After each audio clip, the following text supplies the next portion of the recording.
and welcome to My Quaint Cottage. I'm Jessica, and in today's video we are drying fruit to make Christmas decorations. The very first thing we're going to do is preheat our oven to 200 degrees, and then we're going to get working on slicing our fruit. I'm going to be just using oranges and lemons, but you can use apples, pears, grapefruit, pretty much any sliceable fruit.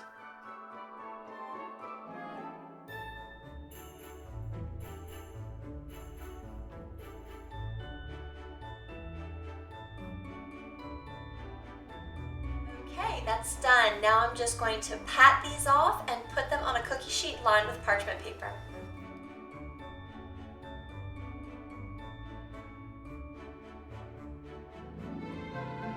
These go into the oven for 2 to 3 hours.